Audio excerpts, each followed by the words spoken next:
안녕하세요. 주식소녀입니다. 작지만 강한 기업에 투자하라. 오늘 실장할 차례죠? 기술이 흘러가는 곳을 찾아라. 시작해 볼게요. 1970년대 중반에 이미 전 세계 산업의 동력은 에너지에서 정보로 대체되고 있다는 게 분명해졌다.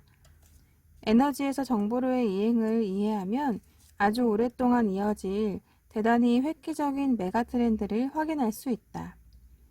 정보혁명은 내가 가장 열심히 공부한 테마이자 나에게 가장 귀중한 성과를 가져다 준 테마였다. 실제로 내가 지금까지 펀드업계에서 성공적인 경력을 쌓을 수 있었던 것은 오로지 정보혁명이라는 아이디어 하나 덕분이었다.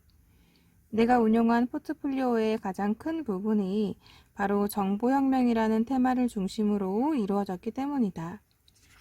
정보혁명은 앞으로도 절대 식어버릴 것 같지 않은 테마다.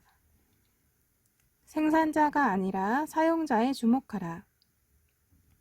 나는 그러나 신기술을 개발하는 업체에 가령 컴퓨터나 반도체 칩을 직접 생산하는 기업에는 투자하지 않는다. 인텔과 모토로라는 반도체 사업으로 성공했다.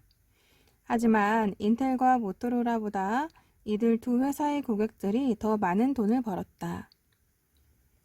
신제품은 위험하다. 컴퓨터 분야에서는 특히 더 그렇다. 획기적인 신기술이 나오면 기존 제품은 금방 사양길로 접어들고 가격은 매년 급격하게 떨어진다. 대신에 나는 신기술을 사용하는 다운스트림 사용자를 항상 주목한다. 그래서 나는 컴퓨터와 신종 전자기기를 구매하고 사용하고 효율적으로 활용해 비용을 절감하고 제품의 기능을 향상시키고 산업 전반을 새롭게 짜나가는 기업의 주식을 매수한다. 나는 앞으로도 반도체 기업에는 투자하지 않겠지만 휴대폰 기업에는 이미 상당한 금액을 투자해 꽤 높은 수익률을 올렸다. 이들 휴대폰 기업은 전부 반도체 칩 사용자다. 또한 나는 아직까지 비디오 카세트 리코더 제조업체에는 투자한 적이 없지만 비디오 게임기를 만드는 기업의 주식은 지금도 보유하고 있다. 텔레비전 제조업체들도 반도체 칩 사용자이기는 하지만 방송국을 운영하는 기업들은 반도체 기업들보다도 훨씬 더 많은 이익을 올리고 있다.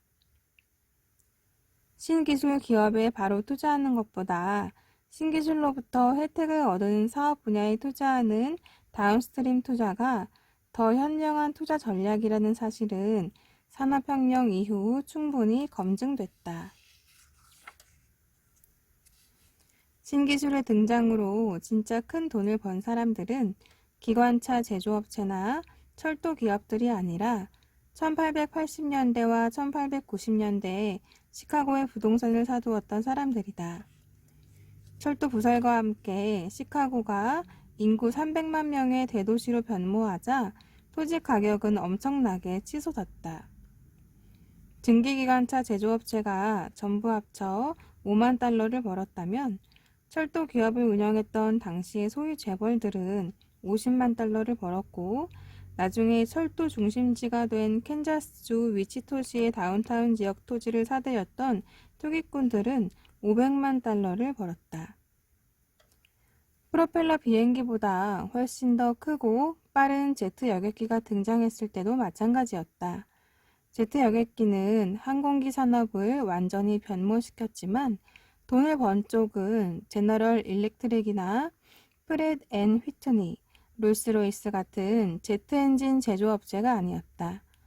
이번에도 더 많은 이익을 가져간 쪽은 항공사들이었다.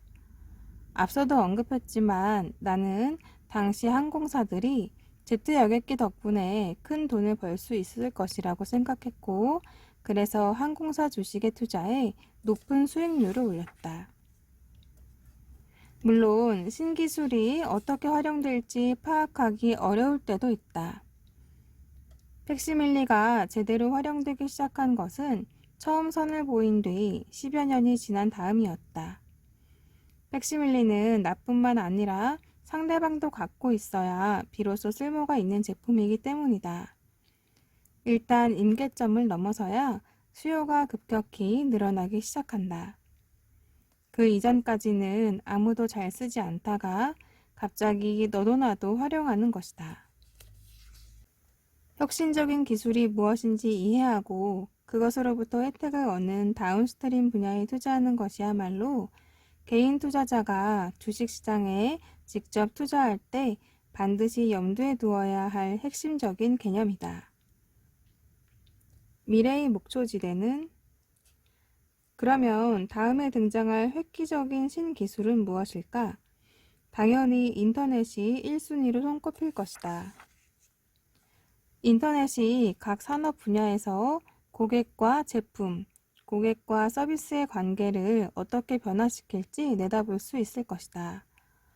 누구나 온라인을 통해 모든 보험회사들의 보험료를 알 수 있고 그 중에서 자신에게 알맞는 가장 싸고 적합한 보험을 선택할 수 있는데 더 이상 보험회사 판매원과 상담할 필요가 있을까?